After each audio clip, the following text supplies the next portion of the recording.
तो दोस्तों नवोदय विद्यालय में सेशन 2024-25 के लिए कक्षा 6 में एडमिशन की प्रोसेस है वो शुरू हो चुकी है। इस वीडियो में आपको बताने वाला हूं कि एक स्टूडेंट है वो नवोदय विद्यालय की कक्षा 6 में एडमिशन किस प्रकार ले सकता है, यानी इसके लिए क्या नियम है, क्या शर्तें और क्या पात्रताएं हैं। इसके लिए आपको आवेदन कहां से, कैसे और कब तक करना है, इसके लिए आपको कौन कौन से दस्तावेज या डॉक्यूमेंट की आवश्यकता पड़ने वाली है, एग्जाम कब होगा, सिलेबस में क्या आएगा, पेपर का पैटर्न है वो किस प्रकार से रहने वाला है, यानी ए से लेकर जेड तक कंप्लीट जानकारी से आपको रूबरू करवाने वाला हूं। अगर आपको भी जानना है तो वीडियो के साथ वो आप बने रहिए। नमस्कार साथियों, मैं हूं आपका अपना साथी राज गुरजी और आप देख रहे हैं राज स्कूल हेल्प यूट्यूब चैनल।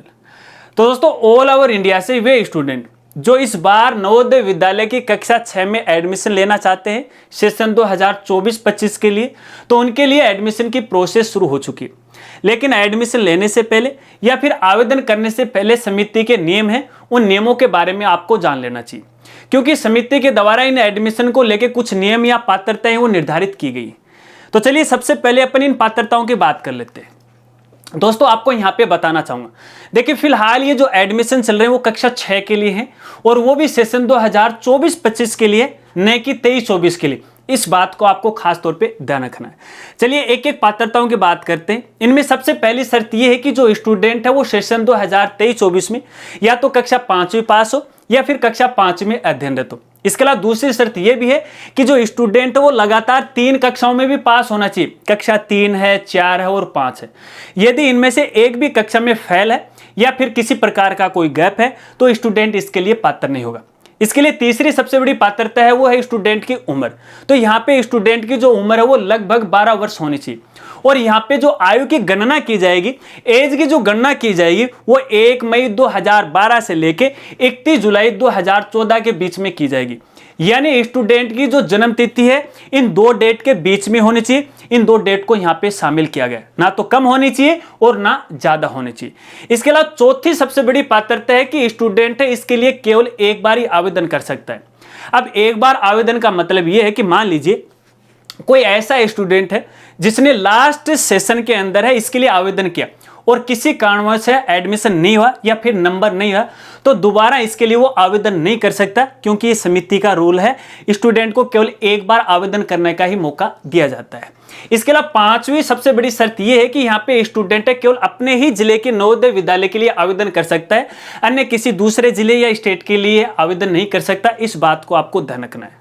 तो दोस्तों ये हैं कुछ बेसिक से नियम, कुछ पात्रताएं जिनको आपको फॉलो करना है। चलिए अब डॉक्यूमेंट की बात कर लेते हैं कि इसके लिए आपको कौन कौन से डॉक्यूमेंट की आवश्यकता पड़ती है। तो यहाँ पे देखिए 2 प्रकार के डॉक्यूमेंट की आपको आवश्यकता पड़ेगी, एक ऑनलाइन के समय और एक जब स्टूडेंट का एडमिशन फाइनल हो जाता है तो स्कूल में आपको व्यक्तिगत वो देना पड़ेगा।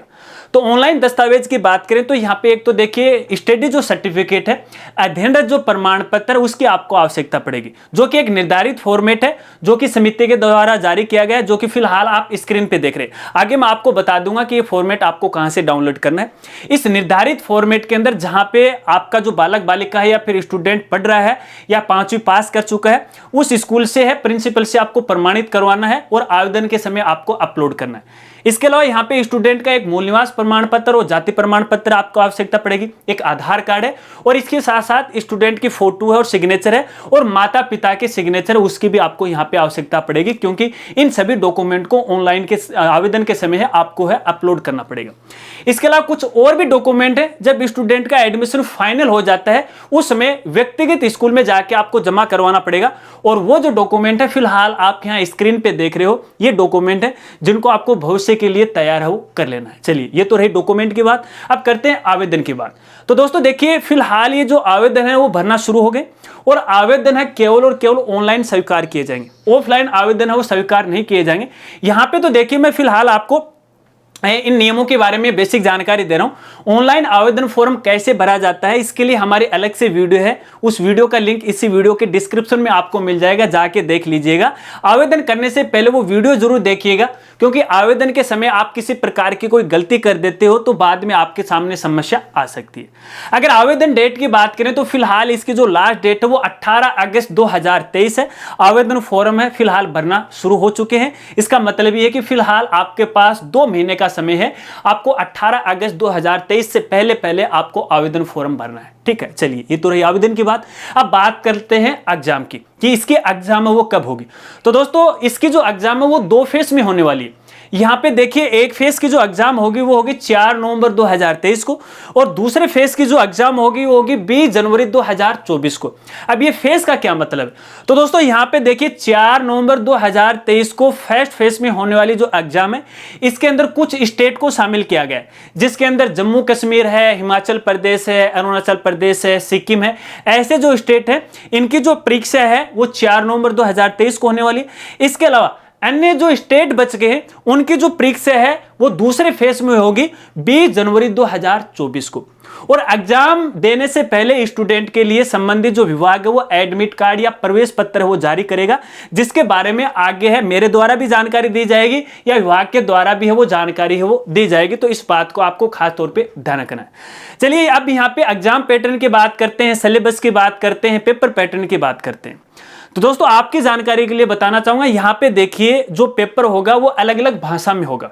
स्टेट वाइज जो भाषा होती है कॉमन रूप से 2 भाषाएं होती हैं अपने यहाँ पे, एक तो हिंदी भाषा है और एक अपनी इंग्लिश भाषा है। तो 2 भाषाओं में तो आपको पेपर मिलने वाला। इसके अलावा आपके स्टेट के अनुसार है पेपर की जो भाषा होगी वो अलग अलग हो सकती है, जैसे पंजाबी है, इसके अलावा उर्दू है, गुजराती है, इस प्रकार की भाषाओं में आपको पेपर मिलेगा। जैसा आपका स्टेट है उसी अनुसार है पेपर का फॉर्मेट है वो आपको मिलने वाला है। चलिए अब यहाँ पे देखिए पेपर पैटर्न की बात करते हैं और सिलेबस की बात करते हैं।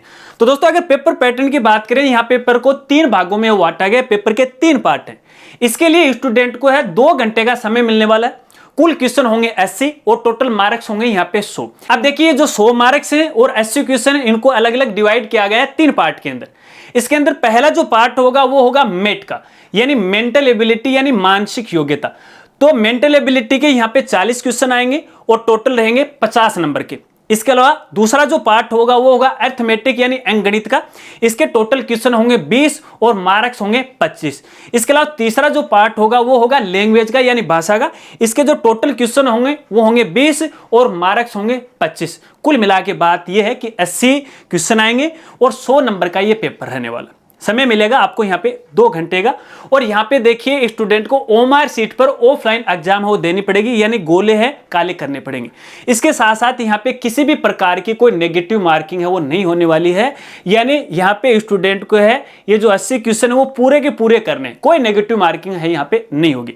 अब दोस्तों यहाँ पे देखिए मान लेते हैं कि स्टूडेंट ने आवेदन फॉर्म भर दिया, एग्जाम भी दे दी, क्योंकि ये टेस्ट है, इस टेस्ट को स्टूडेंट को क्वालिफाई करना पड़ता है।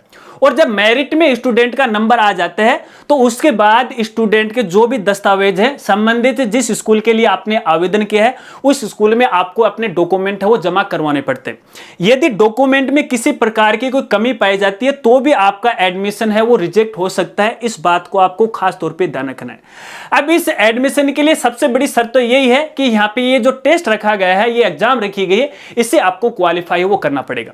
अब क्वालिफाई करने के बाद जब एडमिशन फाइनल हो जाता है तो अब इसका मतलब ये नहीं है कि आपका जो स्टूडेंट है यहाँ पे बिल्कुल फ्री में पढ़ने वाला है, यहाँ पे फ्री में नहीं पढ़ेगा। हाँ, कुछ एक केस में जो SC ST कैटेगरी के जो स्टूडेंट है उनके लिए यहाँ पे छूट दी गई है, लेकिन यहाँ पे जो मंथली है 100 रुपए है विकास शुल्क के रूप में लिए जाते हैं। इसके अलावा 9th और 12th तक है वहां पर 1500 रुपए मंथली विकास शुल्क के रूप में वो लिए जाते हैं। कोई बुक का खर्चा हो गया, कोई खाने पीने का खर्चा हो गया, वो एक अलग बात होती है।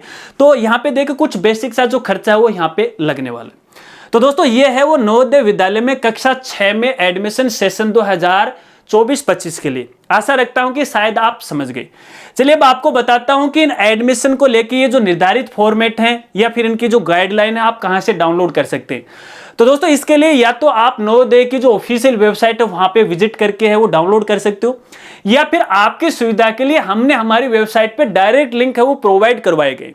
हमारी वेबसाइट का नाम है www.rajgurji.com। जैसे ही आप हमारी वेबसाइट पे जाओगे तो यहाँ पे देखिए नवोदय विद्यालय से संबंधित एक मेनू ऑप्शन आपको मिलेगा, क्लिक कीजिएगा और यहाँ पे जो PDF फाइल है, जो भी फॉर्मेट है और आवेदन करने के जो भी डायरेक्ट लिंक है आपकी सुविधा के लिए प्रोवाइड करवा दिए गए हैं। आप इनकी मदद से सारा काम है आराम से वो कर सकते हो हमारी वेबसाइट के जरिए। अगर दोस्तों वीडियो जानकारी आपको अच्छी लगी हो तो वीडियो को लाइक कीजिएगा और अपने दोस्तों में भी है वो शेयर कर दीजिएगा। तो मिलते हैं फ्रेंड्स अगली एक नई वीडियो के साथ, तब तक के लिए जय हिंद, जय भारत।